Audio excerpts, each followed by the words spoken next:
Good morning, all of you. Today we are discussing about minor elements of pregnancy. Minor elements of pregnancy. First, we move on to the definition.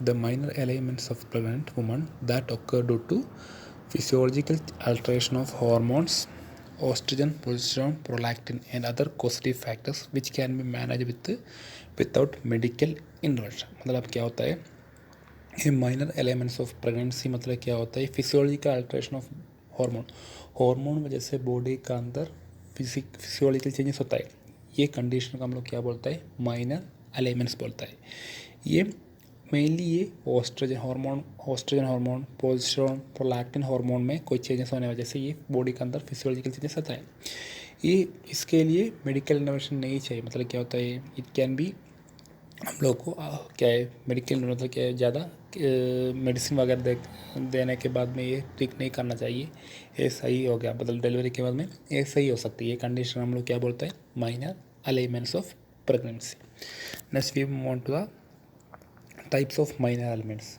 First one, nausea and vomiting. Nausea and vomiting, especially in the morning, are usually common in primary gravida. They usually appear following the first or second menstrual period and subside by the end of the first trimester. Nausea and vomiting इसका morning sickness बोलता है मैंने morning time में क्या करता है ये pregnant woman vomiting करता है वो नोसिया करता है और वोमिटिंग करता है ये कंडीशन हम क्या बोलते हैं नोसिया एंड वोमिटिंग बोलता है ये कब होता है mainly end of the first trimester 3 month के बाद में end of the last trimester में मतलब फर्स्ट ट्राइमेस्टर का लास्ट टाइम में ये प्रॉब्लम नोसिया एंड वोमिटिंग आने का चांस ज़्यादा है नेक्स्ट वन बैक एक it is a common problem in pregnancy physiological changes that contribute to back ache are weight gain hyperlordosis high heel shoes muscular spasm urinary infection constipation excessive weight gain should be avoided massage of back muscle rest and elevation of the legs to flex the hip back एक mainly ये भी एक condition होता है मैंने क्या pregnancy के time में ये बैक एक भी आने का चांस ज़्यादा है बैक एक आने का मेन कारण क्या होता है प्रेग्नेंट वुमन का वेट बढ़ाने की वजह से होगा नहीं तो क्या है हाई हील शूज़ यूज़ करने की वजह से होगा मसल स्पैसम वजह से होगा यूरिनरी इन्फेक्शन वजह से होगा कॉन्स्टिपेशन वजह से भी ये प्रॉब्लम आने का चांसेस ज़्यादा है मेनली बॉडी मतलब डिलीवरी की प्रेगनेंसी के टाइम क्या होता है बॉडी में वेट बढ़ाने के लिए चांसेस की वजह से क्या है बैक के भी आने का chance excessive weight gain should be avoid मतलब ज़्यादा वेट बढ़ाना मतलब वेट गेन होता है ये कंडीशन हम लोग अवॉइड करना चाहिए हम लोग क्या है बैक मसल्स को अच्छा से मसाज करके देना चाहिए ये क्या होता है इसका ट्रीटमेंट है बैक एक का नेक्स्ट वन क्या होता है constipation is a quit common elements during pregnancy constipation मतलब प्रॉपरली स्टूल पास नहीं होता है ये कंडीशन हम लोग क्या बोलते हैं कॉन्स्टिपेशन बोलता है कॉन्स्टिपेशन और हार्ड स्टूल होता है ये इसको हम लोग क्या बोलते हैं कॉन्स्टिपेशन बोलता है Constipation is a quite common elements during pregnancy. A tonicity of the gut due to the effort of posterior diminished physical pressure of the gravitators on the pelvic column. A tonicity of the gut का tonicity कम रहता है intake of higher इसका main management intake of higher food such as whole grain greens bread brown rice fresh fruit ज़्यादा वगैरह हम लोग ज़्यादा मतलब क्या है खाना चाहिए और क्या है minimum 10 to 12 glass of fluid और पानी हम लोग क्या है डेली पीना चाहिए ये क्या उसका मैनेजमेंट कॉन्स्टिपेशन का मैनेजमेंट में higher food breads brown rice fresh food intake of higher food such as मतलब क्या है फ्रेश फूड्स वगैरह ज़्यादा खाना चाहिए और ग्रेन ग्रिल्स बनाना वगैरह ज़्यादा खाना चाहिए और एक दिन में 10 to 12 ग्लास ऑफ पानी भी हम लोग पीना चाहिए ये क्या कॉन्स्टिपेशन का मैनेजमेंट है नेक्स्ट वन लेग में पेन रहता है leg cramps are common during pregnancy. It may be due to deficiency of diffusible serum calcium or elevation of serum phosphate weight gain during pregnancy. इसका main कारण क्या होता है serum calcium level serum calcium deficiency और elevation of serum phosphorus और weight gain तीन कारण की वजह से ये लेग क्रैम्प आने के चांस है फर्स्ट कारण क्या होता है डेफिशिएंसी ऑफ serum calcium और elevation of serum phosphate और weight gain during pregnancy. इसका मेन हम लोग मैनेजमेंट में क्या करता है अवॉइड स्टैंडिंग और sitting with leg cross a long period of time avoid standing और sitting leg cross with a long period of हम लोग वाइटनेस और क्या है स्टैंडिंग करने तो हम लोग अवॉइड करना चाहिए massaging the leg and application of local heat में भी इफेक्टिव हम लोग क्या करना पड़ेगा, मसाज मतलब लेग में मसाज करना पड़ेगा। और क्या है, हॉट वाटर वगैरह हम लोग लेग में मतलब पैर में रखने वजह से, हॉट वाटर बैग वगैरह पैर में रखने वजह से क्या हो गया, लेग क्रैम्प कम होने का चांस ज़्यादा है।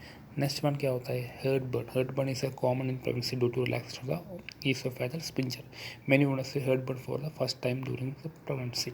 Heartburn is a common pregnancy due to relaxation oesophageal sphincter वजह से, रिलैक्सेशन ऑफ ईसोफेगल स्पिंचर वजह से हेड बर्न हो सकते हैं प्रेगनेंसी के टाइम में। Many women experience heartburn for first time during pregnancy का ड्यूरिंग प्रेगनेंसी में फर्स्ट टाइम ये प्रॉब्लम आने का चांस ज़्यादा है। Avoid overeating and not to go to bed immediately after meal.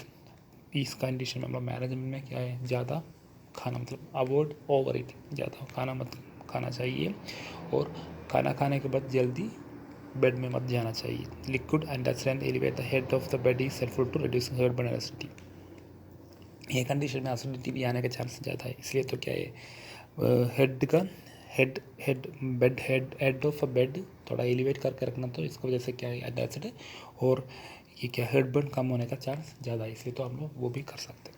Next one varicose when आपको मालूम क्या है, क्या है, ये वेन बढ़ाना मतलब वो लेग का वेन वगैरह बढ़ाने के लिए रेड कलर में बड़ा ग्रीन कलर में बढ़ा के दिखाते हैं। ये कंडीशन हम लोग क्या बोलते हैं, varicose when is legs and vulva और रेक्टम में appear for the first time of get during pregnancy, usually in the later month, due to the obstruction in the venous return of the pregnant uterus. Mainly इसका कारण क्या होता है, it is due to obstruction in the venous return by the pregnant uterus, obstruction in the venous return of the pregnant uterus. Creep bandage during movement, creep bandage हम लोग use करना पड़ेगा। Elevation of the limb during rest and regular and higher क्या करना पड़ेगा, leg वगैरह थोड़ा elevate करके रखना पड़ेगा। और antenatal exercise for prevent varicose, properly antenatal exercise हम लोग देना चाहिए। ये क्या होता है, वेरिकोस वेन का ट्रीटमेंट है। वेरिकोस वेन मतलब क्या होता है, पैर में और बॉडी क्या होता है, वल्वर में क्या होता है, ये वजह क्या है, वेन थोड़ा बढ़ाने के थोड़ा बिग हो गया और उसमें तो ग्रीन कलर भी होता है, इसका वेरिकोस वेन बोलता है। वेरिकोस वेन का टाइम हम लोग क्या मैनेजमेंट में मेनली क्रीप बैरेज यूज़ कर सकते हैं। ये तो क्या एलिवेशन ऑफ लिम्ब मतलब हमारा पेशेंट का पैर थोड़ा ऊपर एलिवेट करके रखना पड़ेगा। और क्या प्रॉपर एंटीनेटल एक्सरसाइज ये क्या होता है, वेरिकोस वेन कम कर सकते हैं। हेमोराइड्स में कॉम्प्लिकेशन लाइक ब्लीडिंग और मेटाबोला, हेमोराइड्स और हेमोराइड्स और पाइल्स मीन्स क्या होता है, हेमोराइड्स में क्या अनोइंग कॉम्प्लिकेशन लाइक ब्लीडिंग और मतलब क्या है, रेक्टम में ब्लीडिंग आने का चांस होता है और ये रेक्टम प्रोलैप्स होने का चांस भी होता है। इसलिए तो क्या regular use of laxity to keep the bowel soft, हम लोग पेशेंट क्या करना पड़ेगा, रेगुलरली लैक्सिटी यूज़ करके क्या है बबल थोड़ा clean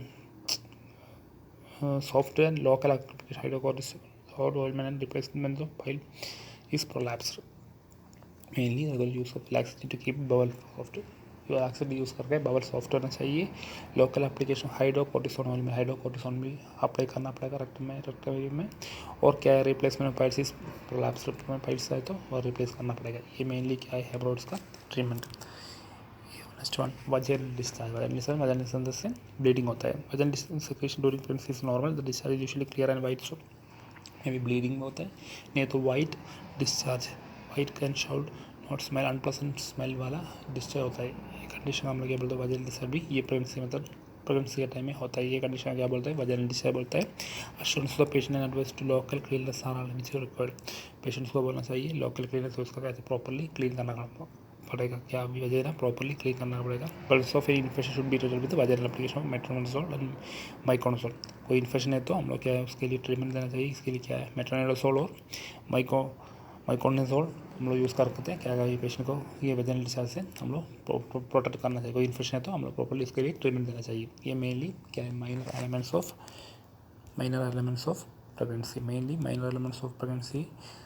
first one nausea and vomiting, second one backache, third one constipation, fourth one leg cramp, fifth one heartburn, sixth one varicose vein and hemorrhoids and vaginal discharge. These are the main minor elements of pregnancy. Minor elements of pregnancy, hormone में कोई changes होने जैसे physiologically body में का अंदर changes होता है, इसका क्या बोलता है, माइनर एलिमेंट्स ऑफ प्रेगनेंसी। इससे ट्रीटेबल मतलब क्या मेडिकल ट्रीटमेंट नहीं चाहिए, ये तो डिलीवरी के बाद में ठीक हो सकते हैं, नहीं है तो प्रॉपरली मसाज वगैरह कोई ट्रीटमेंट देने को सही हो सकती है। ये कंडीशन क्या बोलता है, minor elements of pregnancy. Thank you all.